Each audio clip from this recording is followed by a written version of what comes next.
আলহামদুলিল্লাহ ওয়াসসালাতু ওয়াসসালামু আলা রাসূলিল্লাহ আম্মা বাদ। জনাব সভাপতি সাহেব, উপস্থিত উলামায়ে কেরাম, মুসলমান ভাই সব, আমি আজকে আপনাদের সামনে খুব দীর্ঘ কোনো বক্তব্য রাখব না। সংক্ষেপে কর্তৃপক্ষ আমাকে একটি বিষয় দিয়েছেন, সেই বিষয়টি সম্পর্কে কিছু আলোচনা আপনাদের সামনে রাখব। আল্লাহ রাব্বুল আলামিন ইরশাদ করেন, তানাজ্জালুল মালাইকাতু ওয়ার রূহু ফীহা বিইذনি রাব্বিহিম মিন কুল্লি আমর সালামুন হিয়া হাত্তা মাতলাইল ফাজর। আল্লাহ রাব্বুল আলামিন ইরশাদ করেন, জিবরাইল আলাইহিস সালাতু ওয়াস সালাম ফেরেশতাদেরকে নিয়ে আল্লাহর অনুমতি ক্রমে দুনিয়ার জন্য যা যা প্রয়োজন সব কিছু নিয়ে এই দুনিয়াতে আসেন। সালামুন হিয়া হাত্তা মাতলাইল ফাজর, রাত্র শুরু হওয়ার পর থেকে রাত শেষ হওয়া পর্যন্ত তারা মানুষের উপরে শান্তি, মানুষের নিরাপত্তা, মানুষের সুখ ও স্বাচ্ছন্দ্যের জন্য তারা দোয়া করেন। এই আয়াতটির বাকি বক্তব্য আমি পরে আপনাদের সামনে পেশ করব। এই আয়াতটি আমি আপনাদের সামনে তুলে ধরলাম কেন? আমাদের দেশে আজকার এই রাত্রকে শবে বরাত বলে না? বলে শবে বরাত। সব অর্থ হচ্ছে রাত্র। বরাত বে রে আলিফ লম্বাতে, এর অর্থ হচ্ছে ভাগ্য। তো শবে বরাত অর্থ হলো ভাগ্য লিখবার রাত। বুঝতে পেরেছেন? তো মুসলমানদের এক শ্রেণীর লোকেরা বিশ্বাস করেন যে আল্লাহ রাব্বুল আলামিন এই দিন ভাগ্য লেখেন, অর্থাৎ এই রাত্রটাতে কোন মানুষ কি কি পাবে এবং পাবে না, কোন মানুষটি মরে যাবে, কোন মানুষটি বেঁচে থাকবে, এই ভাগ্য বরাত এই রাত্রে লেখা হয়। এজন্যে এ রাতটাকে তারা নাম দিয়েছেন ভাগ্যের রাত, বরাত লেখার রাত। এই কথাটা নিতান্তই ভুল এবং কথাটি সত্য নয়। আল্লাহ তাআলা ইরশাদ করেন,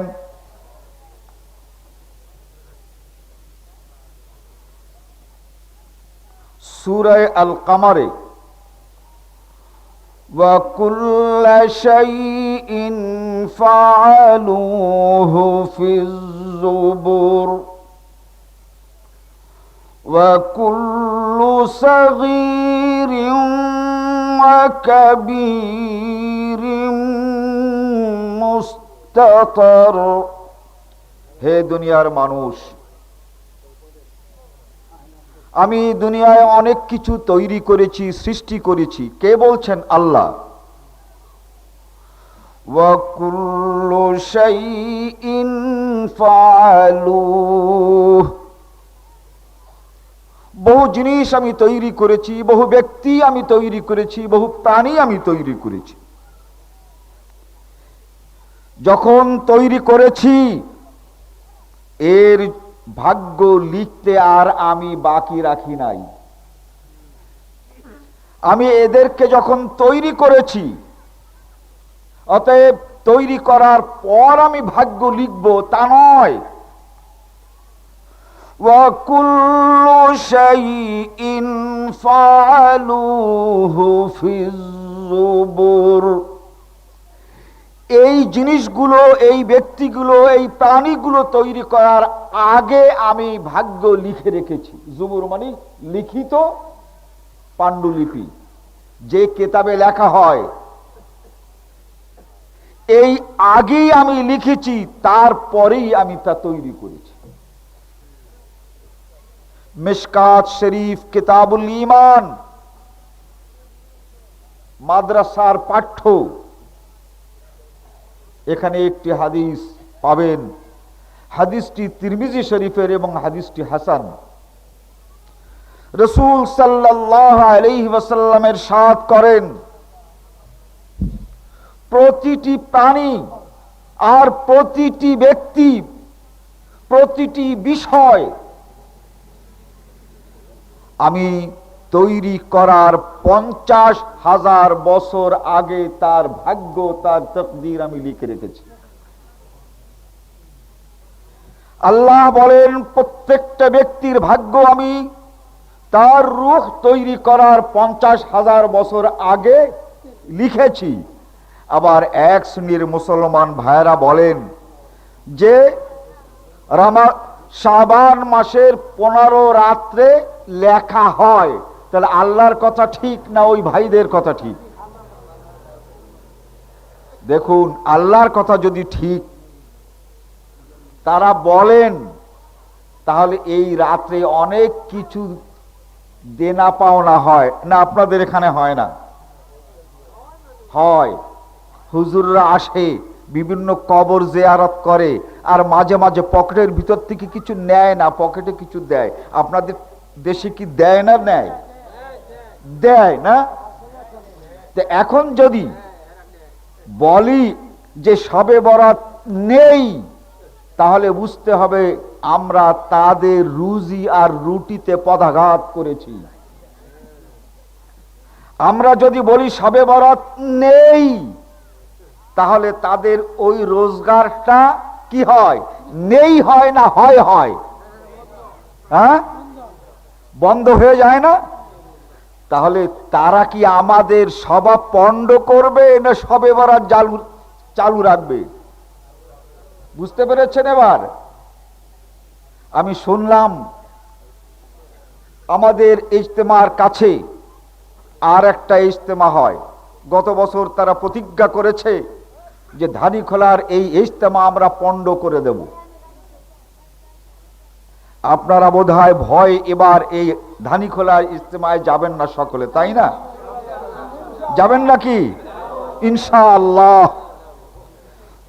হতে পারে, এটা অসম্ভব কিছু নয়। আমাদের শুক্রবারে শেষ হবে, তারা শুক্রবারে শুরু করবে। তাদের মতলব ভালো থাকতে পারে আর খারাপও থাকতে পারে। অতএব প্রত্যেকটি ব্যক্তি যারা যেতে পারেন তাদের সেখানে যেতে হবে।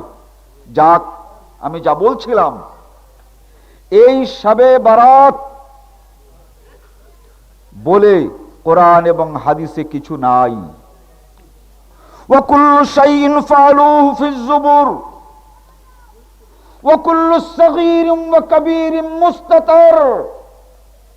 আল্লাহ বলেন, এই দুনিয়ার বুকে সবচেয়ে ছোট থেকে ছোট আর বড় থেকে বড় যত ঘটনা হবে, এই ঘটনার বহু পূর্বে আমি তা লিপিবদ্ধ করে রেখেছি। ওয়া কুল্লু সাগীরিন ওয়া কাবীরিন মুস্তাতার, সতরে সতরে লেখা হয়েছে। তাহলে আল্লাহ বলেন যে তাকদীর আমি লিপিবদ্ধ করে খতম করেছি, আর এরা বলেন যে এখনো চালু আছে। এই চালু থাকলে পাওয়া যায়, আর বন্ধ হলে পাওয়া যায় না। বন্ধুগণ, এই শবে বরাত তারা করছেন এবং তারা মনে করছেন আমরা অনেক নেকি পাবো। আল্লাহ রাব্বুল আলামিন ইরশাদ করেন সূরা আল কাহফ 104 নম্বর 103 ও 104 নম্বর আয়াতে কুল হাল নুনাব্বিউকুম বিল আখসারিনা আমালা। ওহে তোমরা জানো, বলতে পারো দুনিয়ার বুকে বহু আমল করবে, কিন্তু সকল আমল বরবাদ হয়ে যাবে। কাদের? আমল কম করবে না, কিন্তু আমল থাকবে না, বরবাদ হয়ে যাবে। ওই সমস্ত মানুষগুলো কারা? আল্লাযীনা যাল্লা সা'য়ুহুম ফিল হায়াতিদ দুনিয়া। ওই সকল মানুষগুলো যারা দুনিয়ায় আমল করবে, কিন্তু তাদের আমলের কোন দলিল, যাল্লা সা'য়ুহুম ফিল হায়াতিদ দুনিয়া, তাদের এই আমলের কোন দলিল কোরআন এবং হাদিসে থাকবে না। কোরআনে নাই, হাদিসে নাই, কিন্তু এই রকমের আমল করেই চলেছে। الذين ضل سعيهم في الحياة الدنيا وهم يحسبون أنهم يحسنون صنعا। ওরা ওই আমল করে যাচ্ছে, ওই আমল যে তাদেরকে জাহান্নামে নিয়ে যাবে এ কথা তারা ভাবে না। তারা ভাবে কি? ইয়াহসাবুনা আন্নাহুম ইউহসিনুনা সুনা। তারা যে আমল করছে এটা খুব সুন্দর, এটা করা উচিত, এটা করলেই আল্লাহ তাআলা নাজাত দেবেন। বন্ধুগণ, এই আমলই হচ্ছে যে আমল করার পর জান্নাতের পরিবর্তে জাহান্নাম পাওয়া যাবে। সেই আমলগুলোর মধ্যে একটা হচ্ছে এই শবে বরাত। হযরতে আবু বকর সিদ্দিক রাদিয়াল্লাহু তাআলা আনহু বলেন যে নবী মুহাম্মদুর রাসূলুল্লাহ সাল্লাল্লাহু আলাইহি ওয়াসাল্লামের ইরশাদ করলেন, একদিন শয়তান সে বলছে, খবর দিচ্ছেন আল্লাহর নবী সাল্লাল্লাহু আলাইহি ওয়াসাল্লাম, হে শোনো, আজকে শয়তান বড় একটা মিটিং করেছে। সেই মিটিং এর মধ্যে সে ভাষণ দিয়েছে যে আমি এই মানুষগুলোকে ধ্বংস করতে চাই, তাদের আমলকে ধ্বংস করতে চাই, তাদের নামাজ ধ্বংস করতে চাই, তাদের রোজা ধ্বংস করতে চাই, তাদের জীবনের নেক আমলগুলোকে ধ্বংস করতে চাই। কিন্তু দারুণ এক ব্যাপার ঘটে যায়। ফাহলুকুনি বিল ইস্তিগফার, আমি ওদের আমল ধ্বংস করতে চাই। যেই ওরা বোঝে যে আমরা অন্যায় করেছি, সঙ্গে সঙ্গে আল্লাহর কাছে তওবা করে, আর আল্লাহ ওদের সব মাফ করে দেয়। আমরা ওদের নামাজ নষ্ট করতে চাই, কিন্তু যখন বুঝে ফেলে যে আমি নামাজের মধ্যে ভুল করেছি, আমার নামাজ হয় নাই, আমি নামাজ পড়তে পারি নাই, সঙ্গে সঙ্গে আল্লাহর কাছে দোয়া করে আর প্রার্থনা করে, হে আল্লাহ, নামাজ জোহরের ছুটে গেছে, আমি ভুল করেছি, হে আল্লাহ, ঈশার সময় তোমার কাছে দাঁড়িয়ে বলছি, হে আল্লাহ তুমি আমাকে মাফ করে দাও। কথা বুঝতে পেরেছে? এই ইস্তেগফার করে করে কি করে, আমি 2 বছর 3 বছর 4 বছর 5 বছর ধরে যে সকল অন্যায় করাই, যে সকল গুনাহ করাই, ওরা একবারই আল্লাহর কাছে তওবা করে সব মাফ করে দেয়। অতএব ওদের এক মুহূর্ত লাগে না মাফ করাতে, আর আমার ওইগুলো করাতে বছরের পর বছর লাগে, বছরের পর বছর আমার লাগে, কিন্তু আল্লাহর ক্ষমা করতে 1 সেকেন্ডও লাগে না। তখন আমি একটা কিছু ভাবলাম। বলে কি ভাবলে উস্তাদ? দেখেন না আজকাল বলে না, হ্যাঁ সকলের উস্তাদ আছে। বলে উস্তাদ কি ভাবলে? বলছে শোনো, এবার আমি একটা কিছু ভেবেছি, তা হচ্ছে এই যে মুসলমানের মধ্যে আমি নতুন নতুন ইবাদতের সৃষ্টি করব। মুসলমানের মধ্যে নতুন নতুন ইবাদত আমি তৈরি করব। নামাজ যেমন ইবাদত, এই ইবাদত ছেড়ে দেওয়ার পর যেমন মানুষ আল্লাহর কাছে তওবা করে, যেহেতু সে বুঝতে পেরেছে যে আমি আল্লাহর ইবাদত নামাজ পড়ি নাই, রোজা রাখি নাই, ঠিক এমন একটি কাজ আমি তৈরি করব, জীবন ভর তারা তা করবে, সেটা ইবাদত নয়। ওই কাজটা করে কোনোদিন তারা আল্লাহর কাছে ক্ষমা চাইবে না। এই রকমের কিছু ইবাদত আমি তৈরি করব। ইবাদত তৈরি করব, সেটা আসলে ইবাদত নয়, বিষয়টি বুঝতে হবে।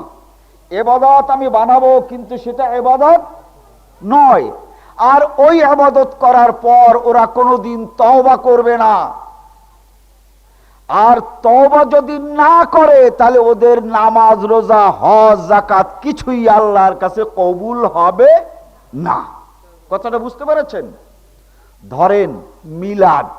আচ্ছা বলেন তো, কেউ মিলাদ পড়ে, মিলাদ পড়াবার পরে বলে আল্লাহ বড় গুনার কাজ করেছি, হে আল্লাহ তুমি মাফ করে দাও, বলে না। ওই মিলাদ করার পর বলে আল্লাহ এবছর কম করে করেছি, আগামী বছর যেন আরো ভালো করে করতে পারি সেই তৌফিক দাও। যারা মিলাদ করে তাই তাই বলে না, এবছর কম করে করেছি, হে আল্লাহ পারি নাই, আগামী বছর যেন আরো ভালো করে করতে পারি সেই তৌফিক দাও, বলে না? কিন্তু যদি কোনো ভালো মানুষ হয়, কোন গুনাহ যদি করে, তাহলে কি করে? হে আল্লাহ আমি গুনাহ করেছি, তুমি আমাকে মাফ করে দাও, তাই না? কিন্তু মিলাদ করে কেউ কোনোদিন বলে না যে হে আল্লাহ আমারে মাফ করে দাও। বুঝতে পেরেছেন? তো শয়তান বলছে যে শোনো, এবার আমি একটা চিন্তা করেছি। সে চিন্তা হচ্ছে এই, কিছু ইবাদত আমি তৈরি করব, ওই ইবাদত জীবন ভরে করবে, আর কোনোদিন মাফ চাবে না। এই রকমের ইবাদত একটা হচ্ছে মিলাদ, ঠিক আর একটা হচ্ছে এই শবে বরাত। প্রত্যেক বছর শবে বরাত করে, কিন্তু রাত্র শেষ হয়ে যাওয়ার পর কাঁদে, আল্লাহ আগামী বছর এর চাইতে ভালো শবে বরাত করার তৌফিক দাও, তাই না? না বলে আল্লাহ সারা রাত যা কিছু করেছি সব খারাপ করেছি, ভবিষ্যৎ জিন্দেগিতে যেন আর শবে বরাত আমার জীবনে না আসে তার তৌফিক দাও। বলেন এই দোয়া কেউ করে? এটা করে না, তাই তো? ঠিক আল্লাহ তার রাসূলকে এই হুঁশিয়ার করেছিলেন, ওয়ামা আরসালনা মির রাসূলিন ওয়ালা নাবিয়্যিন ইল্লা ইযা তামান্না আলকা শাইতানু ফি উমনিয়্যাতিহি। হে রাসূল তুমি হুঁশিয়ার হয়ে যাও, তোমার আগে যত রাসূল এসেছিলেন, যত নবী এসেছিলেন, সেই নবী রাসূলগণ তাদের উম্মতদেরকে ইবাদত শিখিয়েছিল। ওয়ামা আরসালনা মির রাসূলিন ওয়ালা নাবিয়্যিন ইল্লা ইযা তামান্না। তারা জান্নাতে নেয়ার আশায় বিভিন্ন ইবাদত শিক্ষা দিয়েছিলেন। আলকা শাইতানু ফি উমনিয়্যাতিহি। ওই রাসূলরা যে সকল ইবাদত শিক্ষা দিয়েছিলেন, শয়তান তার ফাঁকে ফাঁকে আরো কিছু ইবাদত শিক্ষা দিয়েছে। আলকা শাইতানু ফি উমনিয়্যাতিহি। বন্ধুগণ, রাসূল সাল্লাল্লাহু আলাইহি ওয়াসাল্লাম ইন্তেকাল করেছেন না করেন নাই? করেছেন। শরিয়ত শেষ হয়ে গেছে, যায় নাই? শরিয়ত কি আর নাজিল হবে আসমান থেকে? না। তাহলে আমাদের ইবাদত কি আর কি না, এটা কি আল্লাহর নবী আমাদের বলে গেছেন না বলেন নাই? বলে গেছেন। আল্লাহর রাসূল বলে গেছেন, ইন্তেকাল করেছেন। আল্লাহর রাসূলের যেদিন ইন্তেকাল হয় তার কয়েকদিন পর শয়তানের তো ইন্তেকাল হয়েছে, তাই না? শয়তানের কি ইন্তেকাল হয়েছে? আমার কথা বুঝতে পারছেন তো? তাহলে শয়তানের ইন্তেকাল হয় নাই, রসুলের ইন্তেকাল হয়েছে। শয়তান যখন বেঁচে আছে, তাহলে শয়তান কি মুসলমানদের মধ্যে রসুলের ইবাদতের ফাঁকে ফাঁকে কিছু ঢুকাবার চেষ্টা করছে না করছে না? করছে। এই কথাই আল্লাহ তাআলা ইরশাদ করেছেন সূরা হজে, ওমা আরসালনা মির রাসূলিন ওয়ালা নাবিয়্যিন ইল্লা ইযা তামান্না আলকাশ শায়তানু ফি উমনিয়্যাতিহি। শয়তানও ওই রসুলের উমনিয়া, রসুলের সুন্নাত, রসুলের ইবাদতের মধ্যে মাঝে মাঝে কিছু ইবাদত ঢুকিয়ে দিয়েছে, তার মধ্যে এটাও একটা।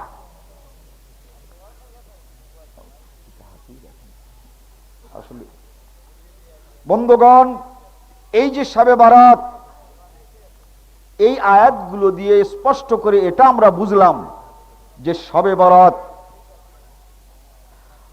আল্লাহ রাব্বুল আলামিন এই শাবানের 15 রাত্রে করেন না। তিনি যখন সৃষ্টি করেছিলেন এই সৃষ্টি জগৎকে, তার 50,000 বছর আগে তার যে তাকদীর, এগুলো তিনি লিখে রেখেছেন। অতএব নূতন করে আর কিছু লিখবার নাই। এই শবে বরাত কবে থেকে হলো? 600 হিজরিতে বারামাকা, আরবিতে বলা হয় বারামাকা, আর বিয়ের এবং মাদ্রাসার ছেলেদের ফাজেলের ইতিহাসের 3য় পত্রের ক পড়ে দেখুক, বার্মিকি বলা হয়, বার্মিকি। এই বার্মিকিরাই কিন্তু বারামাকা। এরা বাইতুল মুকাদ্দাসের আশেপাশে থাকতো। এরা মুসলমান সেজে ছিল, কিন্তু মুসলমান হয় নাই। এরা অগ্নি পূজক ছিল, এরা আগুনের পূজা করত। মুসলমানদের ভয়তে এরা মুসলমান হয়েছিল, আল্লাহর মহব্বতে, দ্বীনের মহব্বতে তারা মুসলমান হয় না। এই বার্মিকিরা, এই বারামাকারা চাপে পড়ে যখন মুসলমান হলো, এদের নেতা বলল কি, মুসলমানেরা চতুর্দিক থেকে আমাদের ঘিরে ফেলেছে, অতএব এখন যদি আমরা মুসলমান না হই, তাহলে মুসলমানদের সঙ্গে যুদ্ধ করে আমরা জয়ী হতে পারবো না। হয় এই এলাকা আমাদের ছেড়ে দিতে হবে, নতুবা মুসলমানদের কাছে, মুসলমানদের সাথে যুদ্ধ করে আমাদের একে একে মরে যেতে হবে। অতএব আমাদের মরে যাওয়ার চেয়েতে বেঁচে থাকা ভালো। তো তা কেমন করে হবে?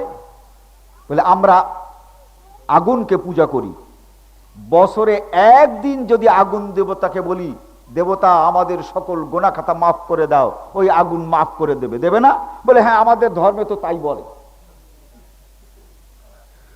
তাহলে মুসলমান হওয়ার পর আমরা করব কি? বলে একটা কিছু বের করব, এখন তোমরা মুসলমান হয়ে যাও। বিদায়া বা নিহায়া, এতে এই ইতিহাস বিস্তারিত ভাবে আছে। যারা আরবি ভালো পড়তে পারেন না তাদেরকে বলবো, মিশকাতের সারা মাজাহিরে হক, এতে কিয়ামে রমজান আর এই শবে বরাত সম্পর্কে এই ইতিহাসটা পাবে। যা হোক, এরা মুসলমান হলো। এই মুসলমান হওয়ার পর হাদিস খুঁজতে লাগলো যে কোন রকমের এই অগ্নি পূজা, আগুন পূজা চালিয়ে যাওয়া যায় কিনা, এই আগুনের পূজাটা চালিয়ে যাওয়ার কোনো ব্যবস্থা আছে কিনা। এবার তারা তিরমিজি থেকে এক হাদিস বের করলো। হাদিসটি হচ্ছে এই, হযরতে আয়েশা সিদ্দিকা রাদিয়াল্লাহু তাআলা আনহা বলেন যে আমি নবী মুহাম্মদুর রাসূলুল্লাহ সাল্লাল্লাহু আলাইহি ওয়াসাল্লামকে আমার পাশে, সেদিনকে তার শোয়ার দিন, অনেক স্ত্রী ছিলেন, এক এক রাত্রে এক এক স্ত্রীর কাছে শুইতেন, সেই দিনটা ছিল এই 15ই শাবানের রাত। আমি চোখ খুলে দেখি যে রাসূল সাল্লাল্লাহু আলাইহি ওয়াসাল্লাম আমার পাশে নেই। তো গেল কোথায়? আমি তালাশ করতে চলে গেলাম মদিনার কবরস্থানে, মারকাদুল বাকি। সেখানে গিয়ে দেখি যে আল্লাহর রাসূল সেখানে। তারপর তিনি সেখানে হাত উঁচু করে আসমানের দিকে হাত তুলে দোয়া করছেন, হে আল্লাহ তুমি গুনাহ খাতা মাফ করে দাও। যাক, যা হবার তা তো হচ্ছে। আমি ওখান থেকে চলে আসব, কিন্তু আল্লাহর রাসূল টের পেলেন যে আমি এখানে হাজির হয়েছি। তো জিজ্ঞাসা করলেন, কি হে, তুমি এখানে হাজির হয়েছো কেন? আয়েশা বললেন যে আমার ভয় হয়েছে যে আপনি আমাকে ছেড়ে কোনো স্ত্রীর কাছে গিয়েছেন। আজকে তো আমার দিন, আমার ভাগের দিন। তা আমি মনে করেছিলাম আপনি আমাকে ছেড়ে অন্য কোনো স্ত্রীর কাছে আসছেন। বুঝতে পেরেছেন? হিংসা। এরপরে তিনি বললেন, আয়েশা জানো আজ এই রাত্রের মর্যাদা কি? বলল, না তা তো জানি না। বলে, শোনো, বনু কালব নাম করে একটি গোত্র আছে। ওরা ভেড়া আর বকরিগুলো চড়ায় শুধু লোম বেচার জন্য, পশম বেচার জন্য, যেগুলো দিয়ে চাদর হয়, কম্বল হয়। তো ওদের ভেড়া এবং বকরির গায়ে খুব লোম হয়, তার কারণ এই লোমের জন্য ওরা এই ভেড়া এবং বকরির চাষ করে। তো ওই ভেড়া বকরির গায়ে যত লোম আছে, আজকে রাত্রে কেউ যদি জাগ্রত থাকে আর আল্লাহর কাছে দোয়া করে, অত গোনা মাফ হয়ে যাবে। বলেন নাউজুবিল্লাহ। নাউজুবিল্লাহ কেন বললাম বলছি, এই ওয়াজ করে বলে না, বলেন সুবহানাল্লাহ। আছে না? আছে, যে দেখেন। বলে এই দিন যদি কেউ আল্লাহর কাছে দোয়া করে, জীবনের সমস্ত গুনাহ খাতা মাফ হয়ে যায়। বন্ধুগণ, আমি একটি সনদি আপনাদের কাছে বলছি। আপনারা আসার পর আমাকে দিয়েছেন এই বিষয়ে বক্তব্য রাখার। এই বিষয়ে বক্তব্য আমি একটি বই লিখিত ছেড়ে দিয়েছি, তবুও বলছি শুনুন। ইমাম তিরমিজি বলেন, এই হাদিস আমি পেয়েছি আহমদ ইবনে মুনির কাছে। আহমদ ইবনে মুনির এই হাদিসটি পেয়েছে হাজ্জাজ ইবনে আবি আরতাতের কাছে। হাজ্জাজ ইবনে আবি আরতাত এই হাদিসটি পেয়েছে ইয়াহইয়া ইবনে আবি কাসিরের কাছে। আর ইয়াহইয়া ইবনে আবি কাসির এই হাদিসটি পেয়েছে উরওয়ার কাছে। আর উরওয়া পেয়েছে এই হাদিসটি হযরত আয়েশা সিদ্দিকা রাদিয়াল্লাহু তাআলা আনহার কাছে। আমার এই কথা টেপ করা থাকলো, আগামী কালকে আপনারা তিরমিজি খুলে দেখে নিন। এবার শোনেন, এই হাদিসটি ইমাম তিরমিজি ওখানে আনার পর বলছেন, ভাই সব এই হাদিসটি কিন্তু আসলে হাদিস না।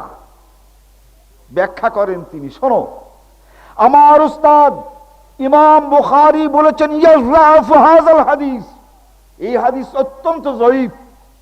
তা আমার উস্তাদ তো ভদ্রলোক, তিনি শুধু যঈফ বলে ছেড়ে দিয়েছেন, কিন্তু আমি পরীক্ষা করে দেখেছি। শোনো, এই হাদিসটি আয়েশা বলেছেন কার কাছে?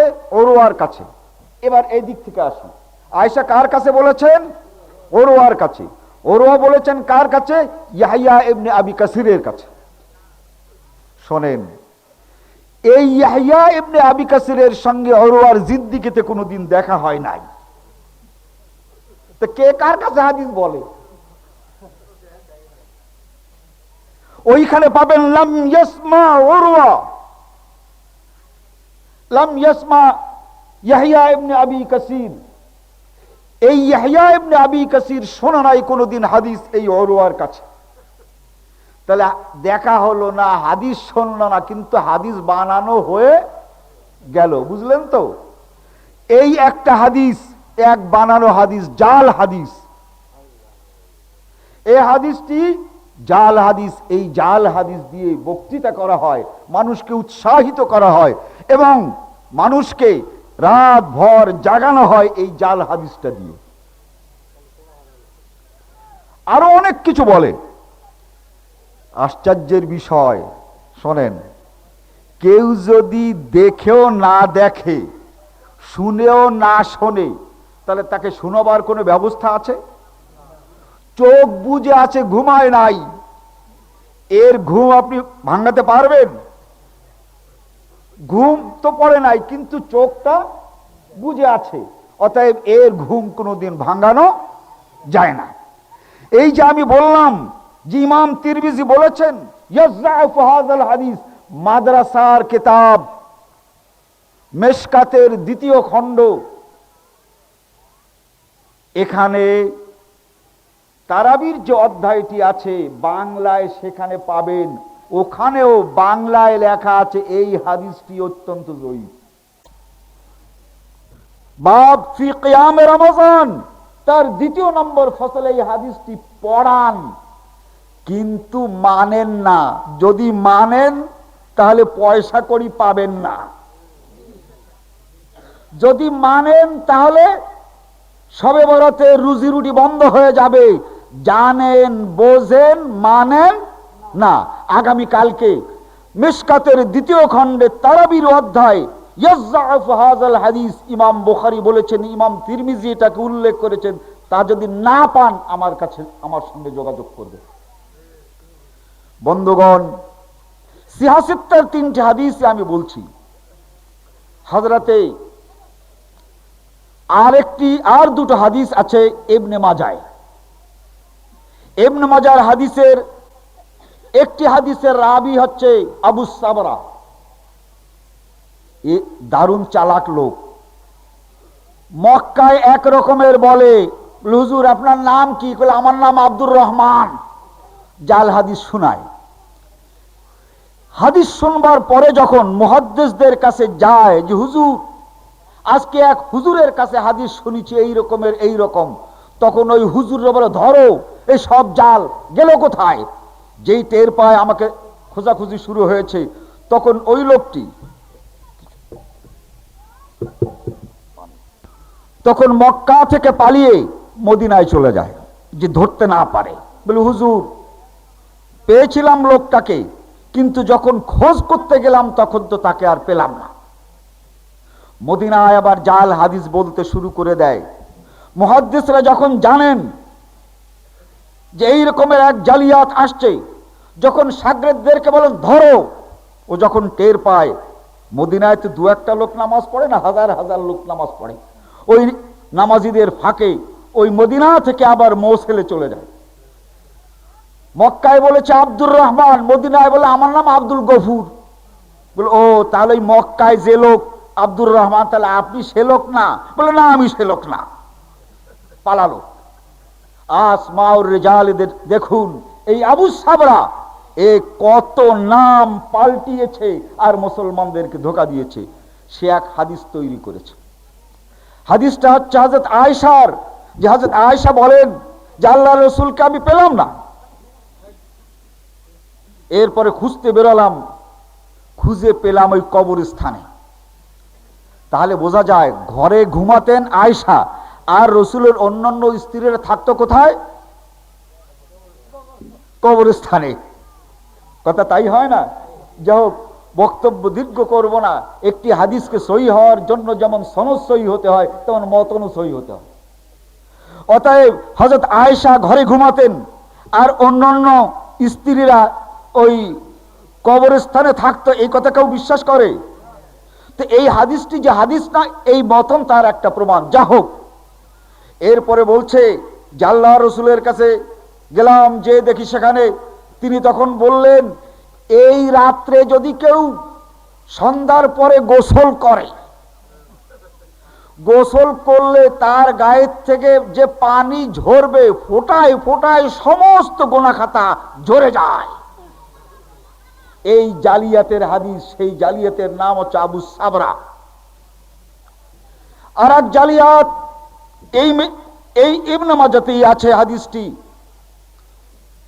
তার নাম আবু খালিদ জঞ্জি।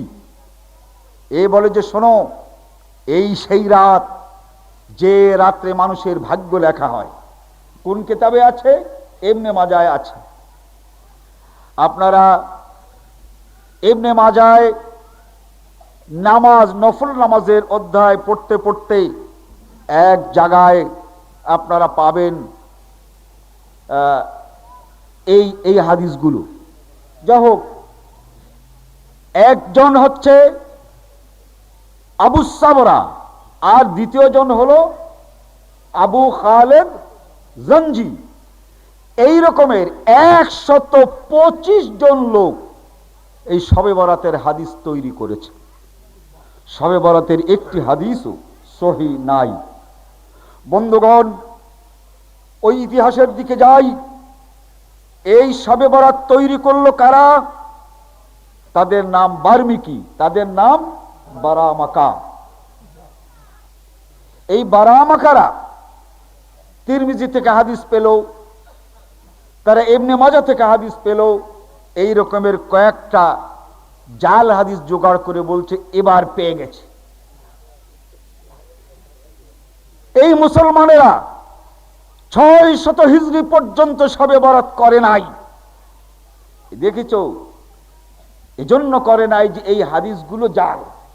অতএব এই হাদিসগুলো দিয়ে আমাদের এই শবে বরাত করতে হবে।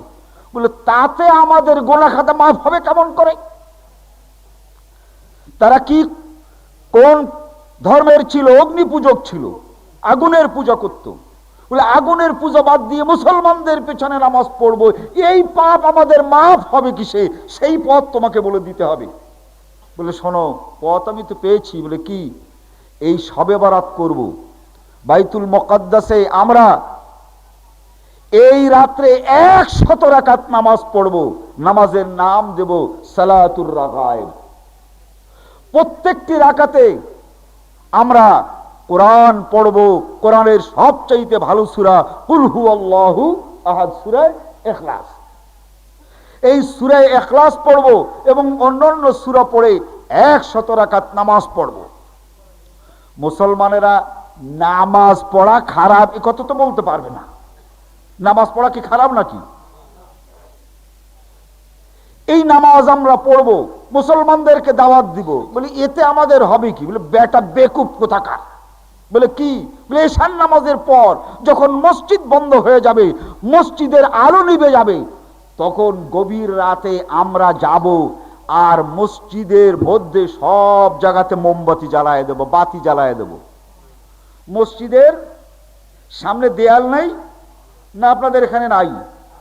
আছে তো। সমস্ত দেয়ালে এই মোমবাতি জ্বালাবো, বাতি জ্বালিয়ে দেব। ডান পাতে বাতি জ্বালাবো, সামনের দিকে বাতি জ্বালাবো, মসজিদের উপরে বাতি জ্বালাবো। বলবো কি? এই নামাজ অত্যন্ত মূল্যবান নামাজ। এই নামাজ পড়ার জন্য যাতে করে দূর দূর থেকে মানুষ আসতে পারে, তার জন্য রাস্তায় বাতি জ্বালাই দেব। আগের দিনে এই রকমের শবে বরাত দেখেন নাই? আহলে হাদিস অঞ্চল তো, হানাফিদের এই রকমের বাতি জ্বালানো। এই ঢাকায়ও আমি এখন থেকে বোধহয় 30 বছর আগে দেখেছি, ঢাকার আহলে হাদিস মসজিদগুলো তো বাতি জ্বালাত, মোমবাতি জ্বালাত। তো তাদের বক্তব্য ছিল ওই মসজিদের ভিতরে কি থাকবে? বাতি জ্বালানো থাকবে। সেই দিন নামাজের নামে সেজদা করে ওই সামনের আগুনকে, ডাইনের আগুনকে, বায়ের আগুনকে, পেছনের আগুনকে বলবো, আগুন দেবতা মাফ করে দাও। এবার বুঝতে পেরেছেন না পারেন নাই? এই আগুনের কাছে ক্ষমা চাওয়ার উদ্দেশ্যে এই লাইলাতুল বারাত তৈরি করা হয়েছে। কিতাবের নাম মাজাহেরে হক, মেশকাতের একটি সারাহ। এটা একজন বড় হানাফি আলেম লিখেছেন। এরপরে বিদায়া ওয়ান নিহায়াতেও দেখুন, ইসমাইল ইবনে আল কাহকান তার ইতিহাস। যা হোক, এই বার্মিকির এটা তৈরি করেছে, তৈরি করেছিল আমাদেরকে বিভ্রান্ত করার জন্য। আগেই আমি আপনাদেরকে বলেছি, আল্লাহ রসুল যে নামাজ পড়েন নাই, সেই নামাজটা তো সুন্নত নামাজ, তাই না? তাহলে সেই নামাজের নাম কি? বেদাত। আল্লাহ রসুল যে নামাজ পড়েন নাই সেই নামাজকে কি বলা হয়? কি নামাজ? বেদাত। আল্লাহ রসুল যে রোজা রাখেন নাই সেই রোজার নাম, সেই রোজা কি? বেদাত। হযরতে ওমরের সময় মেরাজের ওই দিনে একজনে রোজা রেখেছে। ইবনে মাজাহ খুলে দেখেন, লোকটাকে ঢাকায় আনা হয়েছে। বলে কি ব্যাপার? আল্লাহ রসুল সেদিনকে ইন্তেকাল করেছেন, এখনো আমরা বেঁচে আছি। ও মা সাওমুর রজব, আমরা রজব মাসে কোনোদিন রসুলের জামানায় রোজা রাখি নাই। রজব মাসের রোজা মানে ওই মেরাজের রোজা। মেরাজ কোন মাসে? রজব মাসে। তো ছাড়, তুই রোজা ভাঙ। বলে না, আমি এটা ভাঙবো না। বলে লাঠি আয়, ছড়ি নিয়ে আয়। লাঠি নিয়ে আসছে। বলে হাত পাত, তোর রোজার মজা আমি দেখাই দিচ্ছি। হাতের উপরে পিটায়, কয়েক পিটান দিলি, কয় না আমি আর রোজা রাখবো না। বুঝতে পেরেছেন? তো যে রোজা আল্লাহ রসুল রাখেন নাই সেই রোজা বেদাত।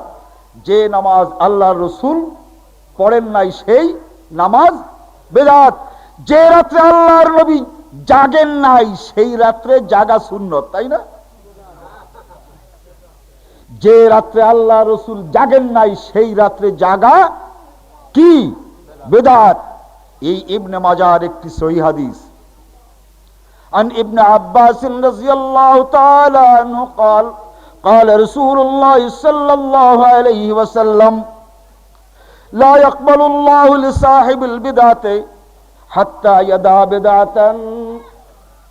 যে ব্যক্তি বেদাত করে যতক্ষণ পর্যন্ত এই বেদাত পরিত্যাগ না করবে ততক্ষণ পর্যন্ত আল্লাহ তার জীবনের কোনো নেকি কবুল করেন না।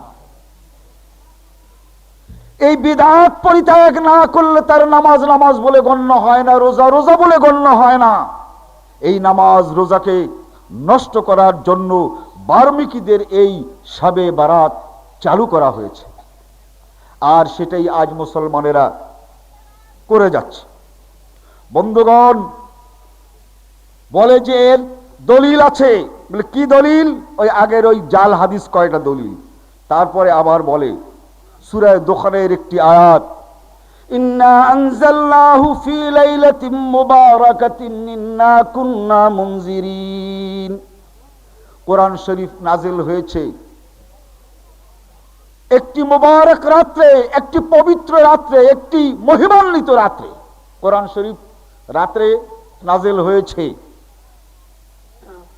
এই যে রাত্রে নাজিল হয়েছে যে কোরআন মজিদ, ওরা বলে কি এইটা লৌহ মাহফুজ থেকে এই লাইলাতুল বরাত অর্থাৎ শাবানের 15 তারিখে ওই পয়লা আকাশে এসে ছিল, আর ওইখান থেকে এক এক করে এই দুনিয়ায় নাজিল হয়েছে।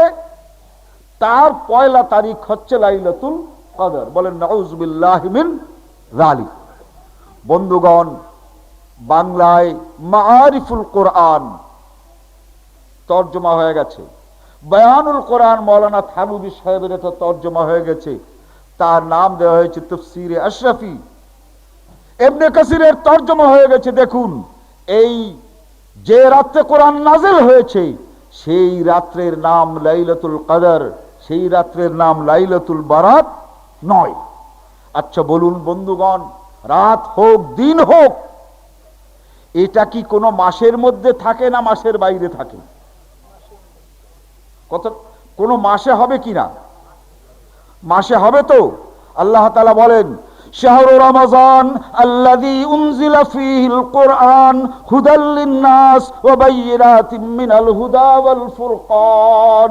শাহরু রমাজান, এই কোরআন নাজিল হয়েছে কোন মাসে? রমজান মাসে। আর তারা শবে বরাত করে কোন মাসে? শাবান মাসে। আল্লাহর কথা ঠিক না ওদের কথা ঠিক?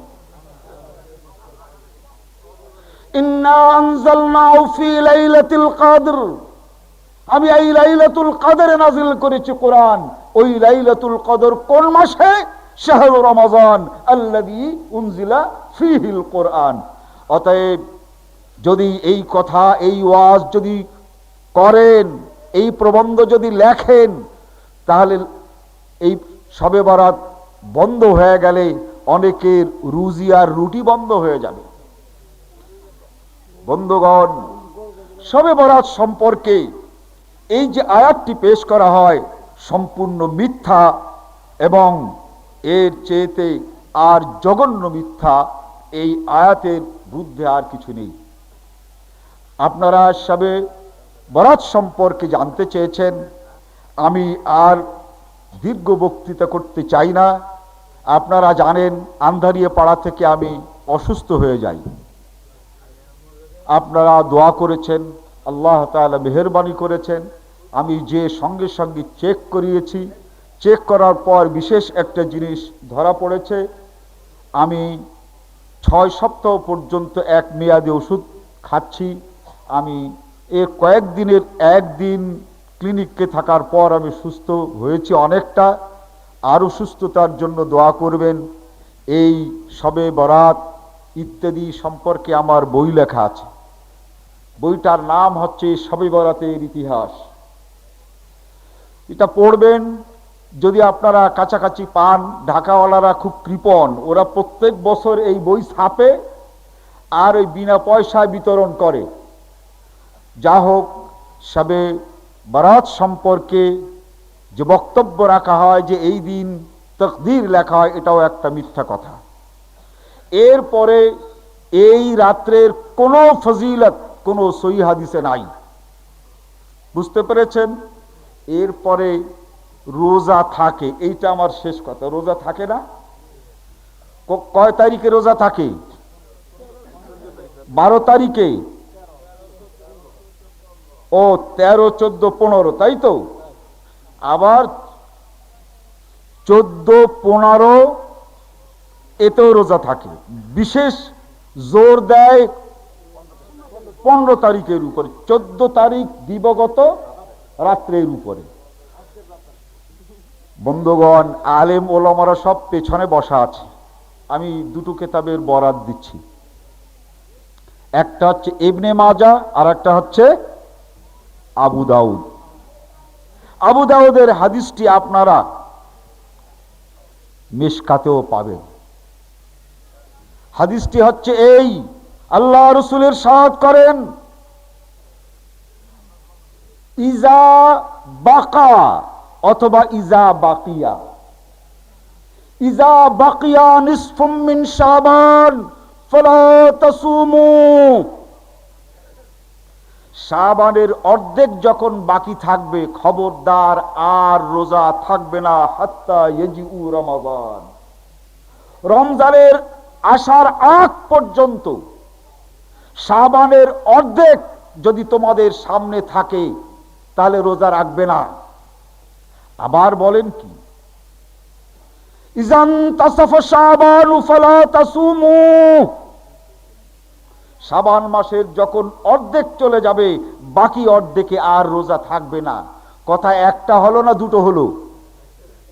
একটা হলো না। 12টা আর 1 ডজন। আপনাদের দেশে পার্থক্য আছে তো? 12টা আর 1 ডজনের পার্থক্য নাই? নাই। এ কথাও এই দিকে রমজানে শাবানের যখন অর্ধেক চলে যাবে আর রোজা থাকবে না। সাহাবারা জিজ্ঞাসা করেন, হুজুর এই আসলে শাবানই বলেন আর রমজানই বলেন, আমাদের তো জানা দরকার মাস কয়দিনই হয়। এটাও কিন্তু মিশকাতে আছে, বুখারী এবং মুসলিমের হাদিস। রাসূল সাল্লাল্লাহু আলাইহি ওয়াসাল্লাম বলেন, আসল মাস হচ্ছে 29 দিনে। চাঁদ দেখার পর থেকে তোমরা 29 দিনে মাস, এটাই ভাবতে থাকবে।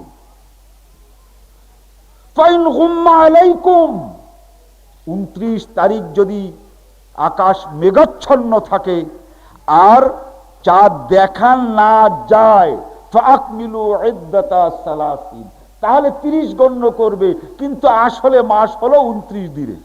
আচ্ছা, 29 দিন এই হিসেবে আল্লাহ তাআলা গণনা করতে বলেছেন। তো 29 দিন যদি আমরা গুনি তাহলে অর্ধেক হয় কত? 14.5, তাই না? তাহলে 14.5, তাহলে দুপুরের সময় ইফতার করলে তো রোজা হয় নাকি না হয় না? হয়। তাহলে এবার ভাগ করেন, এই রোজার দৃষ্টিতে যদি আমরা 29 দিন ভাগ করি, তাহলে পয়লা ভাগে কতটা দিন যায়? 14.5। তার দুপুরের সময় তো ইফতার করতে পারবো না, তাহলে কতটা হয়? একদিকে হয় 14টা আর একদিকে হয় 15টা। এবার বুঝতে পেরেছেন তো? ওই পয়লা দিক থেকে গুনতে গুনতে 14টাই কি হয়? শাবানের অর্ধেক শেষ হয়ে যায়। বোঝা গেল? শাবান 1 তারিখ 2 তারিখ করে করে যখন 14 দিন চলে যায়, তখন এই শাবান মাসের কি চলে যায়? অর্ধেক। শাবান, শাবানের যখন অর্ধেক চলে যাবে, ফালা তাসুমু হাত্তা ইয়াজিউ রমাজান, রোজা থাকবে না, খবরদার খবরদার, রোজা থাকবে না রমজানের আগ পর্যন্ত। তাহলে 14 তারিখের পরের দিন কি? ওই দিনটাই তো শবে বরাত। তা আল্লাহ রসুল ওই দিনই তো বললেন রোজা থাকো, তাই না? না, ইজান তাসাফা শাবান ফালা তাসুমু, ওই 14 দিন যখন চলে যাবে আর তোমরা কোনো রোজা থাকতে পারবে না। তাহলে এই 15 তারিখ বা 16 তারিখ রোজা থাকার কোনো কায়দা আছে? হাদিসের দৃষ্টিতে নাই, কিন্তু পকেট ভরার দৃষ্টিতে কিন্তু আছে। ওই রোজা থেকে কবর জিয়ারত করবে, রোজা থেকে হ্যান করবে ত্যান করবে, পয়সা পাবে। বন্ধুগণ, যা হোক, এই রোজা থাকবে না। আর এই ওয়াজ আহলে হাদিসরা ছাড়া এই বাংলাদেশে আর কেউ করে না।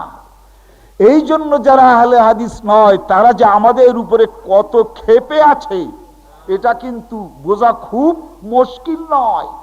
যে একটু বলে দেখেন যে তোমরা যে সকল রোজা থাকো ওগুলো হাদিসে নাই, আপনার হাদিস পিঠে দিয়ে দেবে, ঠিক না? বন্ধুগণ, লা তাজালু তাইফাতুম মিন উম্মতি যাহিরিনা আলাল হক হাত্তা ইয়াতি আমরুল্লাহি ওয়া হুম যাহিরুন। এই সত্য কথাগুলো বলবার দায়িত্ব আল্লাহ তাআলা দিয়েছেন এই আহলে হাদিসদেরকে। ওয়াল তাকুম মিনকুম উম্মাতুন ইয়াদউনা ইলাল খায়রি ওয়া ইয়ামুরুনা বিল মা'রুফ ওয়া ইয়ানহাউনা আনিল মুনকার। দুনিয়ায় যত কাজ তোমরা দেখবে যে আল্লাহর কোরআনে নাই আর রাসূলের হাদিসে নাই, এইগুলো বন্ধ করার জন্য তোমরা সংখ্যায় কম। ওয়াল তাকুম মিনকুম উম্মাহ, তোমরা ক্ষুদ্র একটি দল, তোমাদের উপরে দায়িত্ব দেওয়া হয়েছে। ওই বড় দলের লোকেরা কিন্তু কখনো এই অন্যায় করবে ছাড়া ছাড়বে না।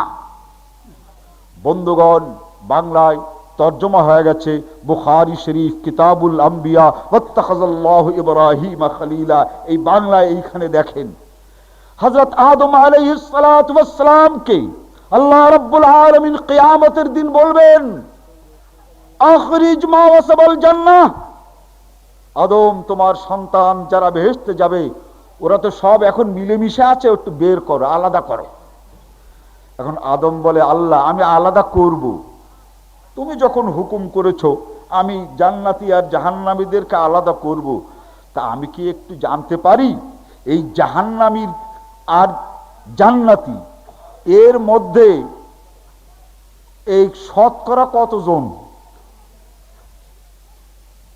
100তে কতজন জান্নাতে যাবে আর 100তে কতজন জাহান্নামে যাবে? বলে কি বললে, 100তে তো না। বলে তাহলে কি হবে? বলি 1000-এ কতজন তাই জিজ্ঞাসা করো। বলে আল্লাহ তাই জিজ্ঞাসা করছি, তাহলে 1000-এ কতজন? বুখারীর হাদিস, ওয়াত্তাখাযাল্লাহু ইব্রাহিমা খলিলা। আল্লাহ তাআলা বলেন, শোনো, 1000-এ একজন বেহেশতে যাবে আর 999 জন জাহান্নামে যাবে। বাংলা তর্জমা হয়ে গেছে। এগুলো এরা পড়ে পড়ায় কিন্তু জেগে ঘুমায়। 1000-এর মধ্যে একজন জান্নাতে যাবে, আর বাকিরা কোথায় যাবে? জাহান্নামে যাবে। তাহলে জাহান্নামের দল বড় না জান্নাতের দল বড়? তো এই জাহান্নামের দল এটা কি আখেরাতে তৈরি হবে না দুনিয়ায় তৈরি হবে? এই জাহান্নাম আর জান্নাতের এই দল এগুলোকে আখেরাতে তৈরি হবে না দুনিয়ায়?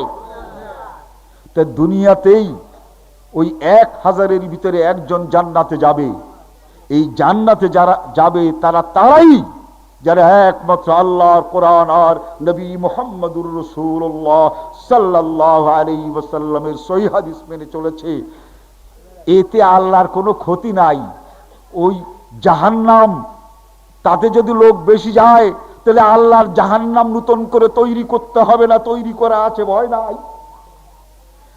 আর যদি জান্নাতে লোক কম হয়, আপনাদের ভয় পাওয়ার কারণ নাই যে লোক থাকবে কম, আমি বেহেশত পাবো, একা না হয় বিরাট জান্নাতের মধ্যে ভয় পেয়ে মরেই যাব নাকি, দুশ্চিন্তার কারণ নাই। বন্ধুগণ, সেই ছোট্ট দলটি হচ্ছে তারা যারা কেবলমাত্র আল্লাহ কোরআন আর নবী মুহাম্মদুর রাসূলুল্লাহ সাল্লাল্লাহু আলাইহি ওয়াসাল্লামের হাদিসকে মেনে চলে। অতএব আমাদেরকে এই কোরআন এবং হাদিস মানতে হবে। আমরা ছোট্ট হই, এই কথাগুলো আমাদের বলতে হবে, নতুবা আল্লাহর কাছে আমরা কিছুতেই পার পাবো না। কিন্তু শুধু ওয়াজ করব, মানব না। লা তাযালু তায়ফাতুম মিন উম্মতি কাওয়ামাতুন আলা আমরিল্লাহ, ইবনে মাজাহ এক কিতাবুস সুন্নাহ 2-3টা হাদিস পড়ে। আহলে হাদিস তারা যারা মুখ থেকেও যেমন কোরআন হাদিস বলে আর আমলও তেমন তারা কোরআন হাদিস মানে। আল্লাহ রাব্বুল আলামিন আমাদেরকে কোরআন এবং হাদিস জানবার এবং মানবার তৌফিক দান করুক। কোরআন এবং হাদিসের মধ্যে যেখানে যা কিছু আছে সেগুলো আমরা বুঝতে পারি এবং তার সমালোচনা করতে পারি, সেই ব্যাপারে আল্লাহ আমাদের তৌফিক দান করুন। ভাই, এরপরে বক্তব্য রাখতে দেন। আমি ডান পাশে বাম পাশে সালাম ফিরানো হয় আর জানাজার নামাজে, আচ্ছা এই জানাজার নামাজে আপনারা একটি কিতাব বুঝতে পেরেছি, জানাজার নামাজে একদিকে সালাম ফেরানো হয় মক্কায় মদিনায় ইত্যাদিতে, এটা প্রশ্ন। আমাদের দেশে এই কিতাবটা বাংলা তর্জমা হয়েছে, যার নাম হচ্ছে জাদুল মাআদ। এই জাদুল মাআদে আপনারা বাংলাতেও পাবেন আর এই জাদুল মাআদে আরবিতেও পাবেন। এই মাওলানা আব্দুল হালিম সাহেব সাক্ষী, আমরা বোধহয় ওই দিকের কোন এক প্রোগ্রাম করে আসলাম। এখন মাওলানা আব্দুল হালিম সাহেব তো মুখ তো একদম পাকা, তিনি আমাদের এখানকার এক স্বনাম ধন্য আলিম সাহেবকে বললেন, আপনি তো মদিনায় লেখাপড়া করে আসছেন, বলেন মদিনায় সালাম একটা ফিরায় না দুটো ফিরায়? তো উনি বলেন যে একটা। এখন উনি জিজ্ঞেস করলেন, আপনি কয়টা সালাম দেন? কয় যে আমি যাক। উনি জিজ্ঞেস করলেন, এই দেখাই দিতে হবে। আমি বললাম জাদুল মাআদটা দেন। জাদুল মাআদটা বের করলেন। আমি এই মৌলানা সাহেব সহ আরো অনেক মৌলানাদেরকে আমি দেখালাম, এই দেখেন সালাম একটা ফিরাতে হবে, এটি হচ্ছে সুন্নত। অতএব বাংলায় পাবেন, এটা জাদুল মাআদ 1 নম্বর খণ্ড জানাজার অধ্যায়, আর আরবিতেও এই 1 নম্বর খণ্ড জানাজার অধ্যায় পাবেন। এটা সুন্নত, তাই মক্কা মদিনা এবং হেজাজ এবং সকল আরবে ডান দিকে একটা ফিরায়, আপনারাও তাই ফিরাবেন। এ নিয়ে গন্ডগোলের দরকার নাই। আমাদের মধ্যেও তো ভুল আছে, এই ভুলকে ধীরে ধীরে সংশোধন করতে হবে। এই ভুলকে সংশোধন করতে গিয়ে যদি খাতা ছিঁড়ে ফেলেন, খাতা ছিঁড়ে ফেলা বোঝেন তো, ওই ছেলে ভালো লিখতে ভালো পারে না, তো বাবা খুব রাগ হয়েছে, এখন লেখা শিখাতে গিয়ে রাগ করে এমন জোরে কলম টান দিয়েছে খাতাই ছিঁড়ে গেছে। তো এখন শিখাতে গিয়ে কি খাতা ছিঁড়লে কাজ হবে নাকি? না, ধীরে ধীরে এই সমাজকে সত্যের পথে ন্যায়ের পথে আনতে হবে, কিন্তু সহনশীলতার সাথে এবং সেগুলি হিকমতের সাথে। যা হোক, আমি আমার বক্তব্য এখানেই শেষ করছি। আল্লাহ রাব্বুল আলামিন আমাদেরকে সত্য জানবার এবং বুঝবার তৌফিক দিন। এক কথা আপনি বললে বহু কথা অনেকের আছে, তো খটকা তো দরকার নেই। শুনুন, এ ব্যাপারে প্রশ্ন লিখুন, আমি ইজতেমায় জবাব দেব। তবুও বলছি, ইমাম আমিন বলার পর যদি আপনি আমিন বলেন, এটা একটা উত্তম। কিন্তু কেউ যদি ইমামের সঙ্গে বলতে চান, তাহলে কম পক্ষে ইমামকে এই শব্দটা, অর্থাৎ ইমামকে আগে শুরু করাতে হবে। বুঝতে পেরেছেন? আপনি রুকু করেন ইমামের আগে না পরে? ঠিক তেমনি করে ইমাম যে আমিন বলবেন, তারটা কানে শোনার পর আর বাকিটা আপনি বলেন, খবরদার আগে যেন না হয়। এই ব্যাপারে স্থানীয় আলেম ওলামাদের কাছ থেকে ভালো করে শুনে নেন। ইনশাআল্লাহ আমি অন্য সময় আপনাদেরকে বলবো। আসসালামু আলাইকুম ওয়া রাহমাতুল্লাহি ওয়া বারাকাতুহু।